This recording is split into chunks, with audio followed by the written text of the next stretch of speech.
तो कहानी की शुरुआत में हम एक आदमी को देखते हैं जिसने एक दूसरे आदमी को बीच सड़क पर ही मार दिया। वो एक किलर होता है जिसका नाम है चोई। चोई के काम करने का तरीका बाकी किलर से थोड़ा हटके है, वो हमें मूवी के क्लाइमैक्स में पता चलेगा। इसके बाद हम एक दुखी और रोंदू आत्मा को देखते हैं जिसका नाम है जेसंग, जो इस वक्त फांसी लगाने की कोशिश कर रहा है। तभी वहां उसकी मकान मालकिन आकर उससे किराया मांगने लगी।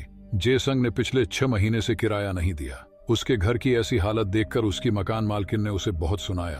तब उसने सोचा कि सबसे पहले मैं अपने घर की सफाई करूंगा और उसके बाद स्नान करूंगा, फिर मरूंगा। असल में जेसंग एक एक्टर बनना चाहता है, लेकिन एक्टिंग न आने की वजह से उसे आज तक किसी ने काम नहीं दिया। इसके बाद वह पब्लिक बाथरूम में नहाने के लिए चला गया। वहां उसने चोई को अपने हाथ साफ करते हुए देखा। उसने चोई की घड़ी देखकर सोचा कि यह तो बहुत ही अमीर आदमी है, काश मैं भी इतना अमीर होता। जब वहां चोई नहाने के लिए गया तो साबुन पर पैर पड़ने की वजह से वो वहां फिसलकर सर के बल गिर गया और बेहोश हो गया। वहां जेसंग के मन में लालच आ गया। उसने अपनी लॉकर की चाबी को चोई की चाबी से बदल दिया और उसके पास अपना सामान रख दिया। फिर उसने चोई के लॉकर से उसका सारा सामान खुद रख लिया और मन ही मन सोचने लगा कि मरने से पहले क्यों ना एक दिन अमीरों वाली जिंदगी जी जाए। फिर वह सबसे पहले अपनी मकान मालकिन के पास गया और अपना सारा किराया चुका दिया, बल्कि उसने कुछ महीनों का एडवांस भी दे दिया। फिर उसके सूट से एक कार की चाबी निकली, जिसके बाद तो मानो वो खुशी से पागल ही हो गया। खैर, फिर यहाँ से वह अपनी दोस्त से मिलने गया। वहां उसकी दोस्त ने कहा कि अगले महीने मेरी शादी होने वाली है। अब यह सुनकर जेसंग बहुत उदास हो गया, क्योंकि वो उसे पसंद करता था। अब उसे समझ आ चुका था कि पैसों से उसकी जिंदगी नहीं बदल सकती, इसीलिए उसने फैसला किया कि वो यह सब उस आदमी को वापस कर देगा। तब वो सामान लौट आने के लिए हॉस्पिटल गया। वहां जेसंग ने अपना सामान लेकर चोई का सामान रख दिया, लेकिन तभी चोई को होश आ गया। उसने जेसंग से कहा कि हॉस्पिटल वालों ने मेरा नाम जेसंग बताया है, क्या तुम मुझसे मिलने आए हो और क्या तुम मेरे बारे में कुछ जानते हो? क्योंकि मुझे कुछ याद नहीं है, मेरी याददाश्त जा चुकी है। अब यहाँ जेसंग ने सच्चाई बताने की जगह यह कह दिया कि मैं तुम्हें नहीं जानता, जिसके बाद वह फिर से चोई का सामान लेकर चला गया। इसके बाद जब चोई को डिस्चार्ज किया गया तो उसके पास इतने भी पैसे नहीं थे कि वह अपनी फीस भर सके। तब वहां यह लीना नाम की लड़की चोई का हालचाल पूछने के लिए आई। उसने चोई को बताया कि मैं ही तुम्हें हॉस्पिटल लेकर आई थी। अब यह सुनने के बाद चोई ने भीख मांगना शुरू कर दिया। उसने कहा कि तुम मुझे कुछ पैसे उधार दे दो, मैं अपने घर से पैसे लाकर तुम्हें दे दूंगा। तब लीना ने उसकी पेमेंट कर दी, लेकिन वह भी चोई के साथ उसके घर जाने लगी ताकि चोई उसके पैसे लेकर भाग न जाए। वहां लीना ने चोई की उम्र पूछी। चोई को तो अपनी उम्र भी नहीं पता। उसने अपने डॉक्यूमेंट में देखकर बताया कि मैं 32 साल का हूं, जिस पर लीना कहने लगी, फिर तो हम एक ही उम्र के हैं। इधर जेसंग सोच रहा था कि जब किस्मत ही उसे यह सब देना चाहती है तो उसे ले लेना चाहिए, इसमें उसकी कोई गलती नहीं है। जिसके बाद वह चोई के घर चला गया। वह अपार्टमेंट जेसंग की सोच से भी बड़ा था। उसने अपनी पूरी जिंदगी में इतनी आलीशान चीजें नहीं देखी थी। खैर, इधर चोई जब अपने घर पहुंचा, जो कि असल में जेसंग का घर है, वहां की कबाड़ खाने जैसी हालत देखकर लीना समझ गई अब उसके पैसे तो मिलने से रहे। चोई भी अपने घर की ऐसी हालत देखकर हैरान था। वहां जब उसने टूटी हुई रस्सी देखी तो वह सोचने लगा कि शायद मैं खुद को फांसी लगाने की कोशिश कर रहा था, लेकिन मैं ऐसा क्यों करूंगा। वहां चोई बहुत ही कंफ्यूज था। इधर जेसंग जब टीवी चलाता है तो उसमें सीसीटीवी चलने लगा जिसमें यून नाम की लड़की योगा कर रही थी।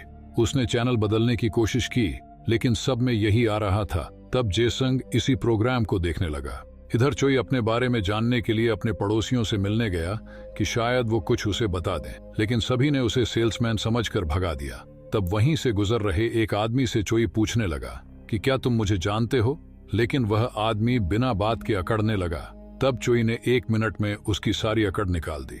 अब चोई सोचने लगा कि मैं इतना अच्छा फाइटर हूँ, मुझे तो पता ही नहीं था। इधर जेसंग ने सीसीटीवी में देखा कि यून अपने आप को मारने की कोशिश कर रही है। तब वह बहुत डर गया और पुलिस को फोन करने लगा, लेकिन कुछ देर बाद उसने देखा कि यून फिर से खड़ी हो गई और फिर अपने आप को मारने लगी। अब ये सब हो क्या रहा है, ना तो जेसंग को समझ आ रहा है और ना ही हमें। इधर लीना जब चोई से मिलने आई तो उसने देखा कि चोई ने सारा घर साफ कर दिया है। चोई ने उसे बताया कि अपने बारे में मुझे जो कुछ भी पता चला है वह मैं इस डायरी में लिख रहा हूँ, और अभी मुझे यह पता चला है कि मैं चाकू बहुत अच्छी चलाता हूँ। अब यह सुनते ही लीना उसे अपने घर ले गई, जहाँ उसकी मॉम घर में ही एक रेस्टोरेंट चलाती थी। उसने अपनी मॉम से कहा कि यह खाना बहुत अच्छा बनाता है, हम इसे काम पर रख लेते हैं। लीना ने ऐसा इसलिए किया ताकि उसके पैसे वसूल हो जाएं। इधर जेसंग ने जब घर में छानबीन की तो उसे बहुत सारे पैसे मिले, जिसके बाद तो उसने अंधाधुन पैसे खर्च करने शुरू कर दिए। फिर वहीं जेसंग को एक खुफिया कमरा मिला जिसमें तरह तरह के हथियार थे, नकली आईडी, नकली पासपोर्ट थे। वहीं उसने स्क्रीन पर यून को देख लिया। वहां जेसंग ने दीवार पर लिखे चोई के प्लान को पढ़ा, जिससे उसने गलत अंदाजा लगाया कि चोई एक पुलिस वाला है और इस लड़की की जान बचाने के लिए उसे इस पर नजर रखने का काम सौंपा गया है। तब वह सोचने लगा कि चोई की तो याददाश्त चली गई है, इसीलिए अब मुझे ही इस लड़की की जान बचानी पड़ेगी। जेसंग को यह भी पता चला कि वो लड़की इसी बिल्डिंग के किसी अपार्टमेंट में रहती है। तब वह हर अपार्टमेंट में जाकर चेक करने लगा, लेकिन वह उसे नहीं ढूंढ पाया। फिर उसने आकर सीसीटीवी में देखा कि वो लड़की फिर से मरने लगी और उसके गिरने की आवाज जेसंग को भी सुनाई दे रही थी, जिससे वो समझ गया कि वो ऊपर वाले अपार्टमेंट में ही रहती है। फिर क्या वो उससे जान पहचान बढ़ाने के लिए मिलने चला गया?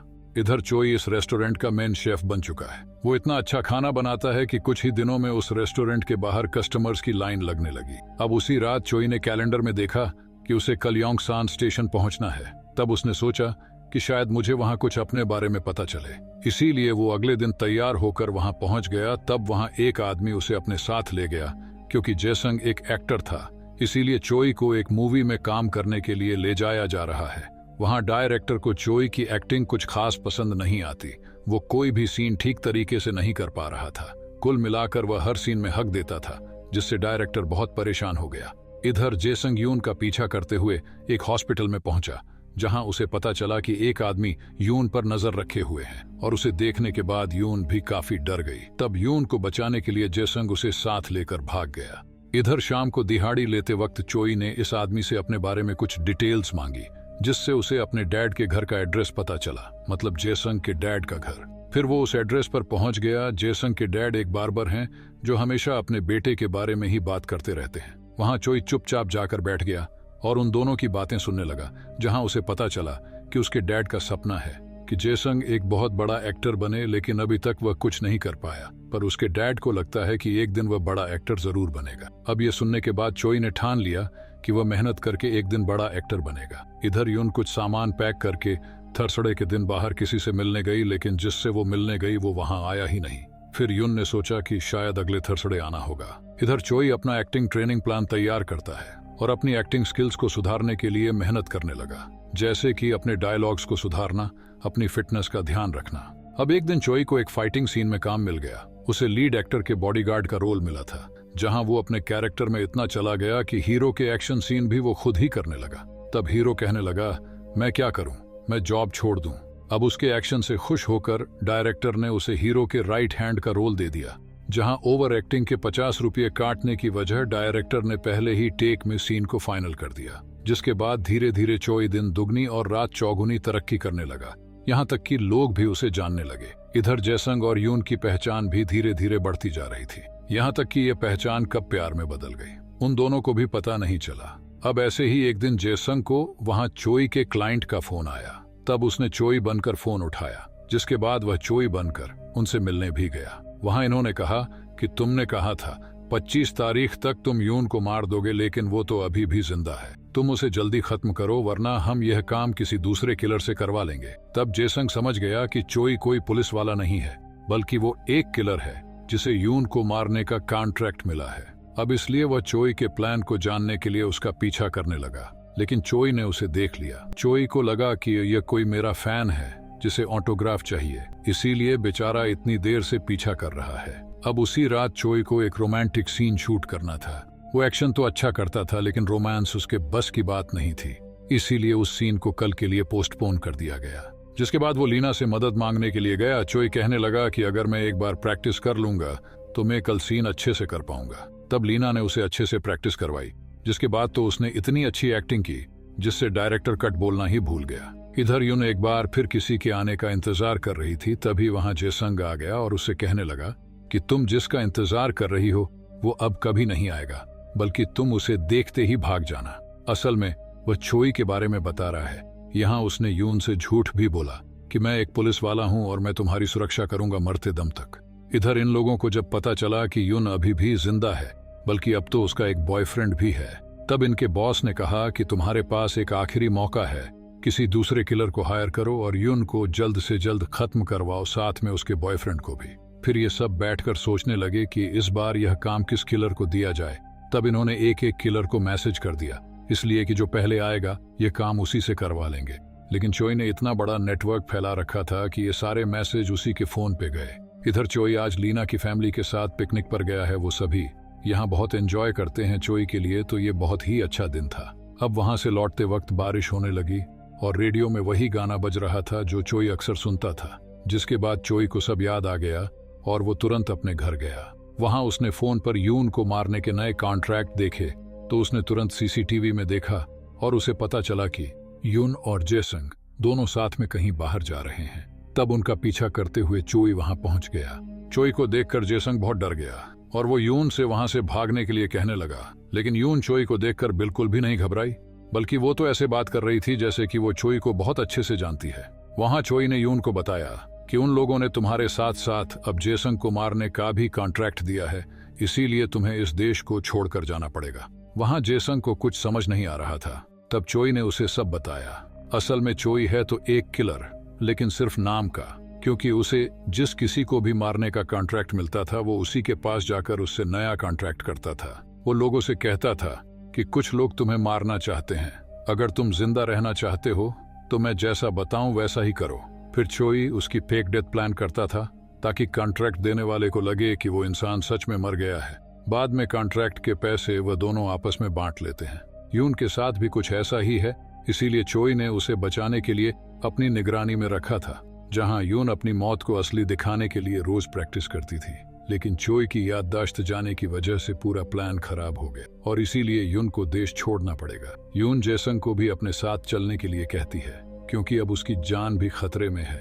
तब जेसंग कहने लगा कि मैं तो वैसे भी मरने वाला था, मेरे आगे पीछे रोने वाला कोई नहीं है, तुम मेरी चिंता मत करो। तब चोई ने उससे कहा, ऐसा नहीं है, मैं तुम्हारे डैड से मिला था, वो तुम्हें एक बड़ा एक्टर बनते हुए देखना चाहते हैं, इसीलिए तुम्हें जिंदा रहना होगा। अब इसके बाद चोई इन दोनों को बचाने के लिए प्लान बनाता है। चोई इन लोगों को फोन करके कहता है कि कल तुम्हारा काम हो जाएगा। फिर वो यून और जेसंग को समझाता है कि हमें अपनी जिंदगी बचाने के लिए कल बहुत अच्छी एक्टिंग करनी पड़ेगी, क्योंकि अगर ऐसा नहीं हुआ तो वह लोग किसी दूसरे किलर को हायर करेंगे। फिर इसके बाद चोई घर जाकर लीना से कहता है कि मैं अब एक्टिंग नहीं करूंगा, क्योंकि मुझे सब याद आ गया है, इसीलिए मैं यहाँ से हमेशा के लिए जा रहा हूँ और जो तुम मेरे बारे में सोचती हो वह सब गलत है। अब अचानक यह सुनने के बाद लीना रोने लगी, क्योंकि वो चोई को पसंद करने लगी थी, जिसके बाद वह नाराज होकर वहां से चली गई। तभी लीना ने देखा कि चोई एक कार से कहीं जा रहा है। वह सोचने लगी कि चोई अभी तक इतना गरीब था और अचानक से उसके पास इतनी महंगी कार आ गई। लीना को कुछ गड़बड़ लगी,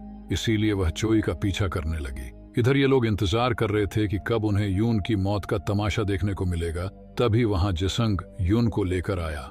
उसने सबके सामने यून को चाकू मार दिया। यून भी मरने की अच्छी एक्टिंग कर रही थी।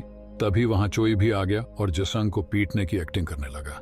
अब ये लोग ये सोच रहे थे यून के साथ साथ ये किलर्स भी आपस में लड़कर मर जाएं।